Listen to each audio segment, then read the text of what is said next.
Well, from the very start, we were forced to learn that addiction isn't what it's supposed to be. I'll go back to the great studies to prove that. Charles Winnick had two fabulous, important studies that I refer to in Love and Addiction. One is Maturing Out of Narcotic Addiction, which describes the natural recovery phenomenon that I have just been talking about. The other was Physician Heroin Addicts, narcotic addicts. If you went to Lexington Hospital, there was a great bifurcation in the population and the recovery rates. They consisted of either street addicts or they consisted of physicians. Under 10% of the street addicts left Lexington and went back to New York City or wherever, Cleveland, ceasing to use heroin. Over 90% of the physicians ceased to use a narcotic. And what's that tell us? It tells us that the environmental and personal situation of the addict is the critical variable in overcoming addiction. So we did a natural experiment to prove that. We took a bunch of soldiers, sent them to Vietnam.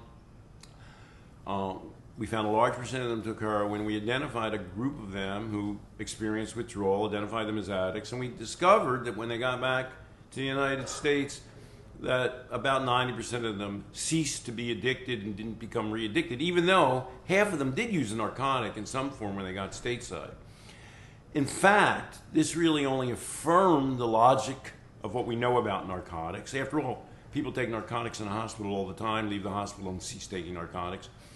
It backed up what Charles Winnick discovered, that the characteristics and environment of the user is the critical variable in overcoming addiction, that most people overcome addiction. And nonetheless, even then, Richard Wilbur was the Assistant Secretary of Defense. He was a physician.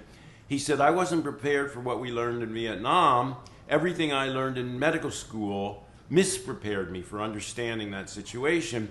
If he went to medical school tomorrow, he'd be more misprepared. He'd understand the phenomenon less well because they've reified up the concept of narcotics being inherently addictive, despite discovering that many things can be addictive, by doubling down on the mechanisms they claim cause heroin addiction.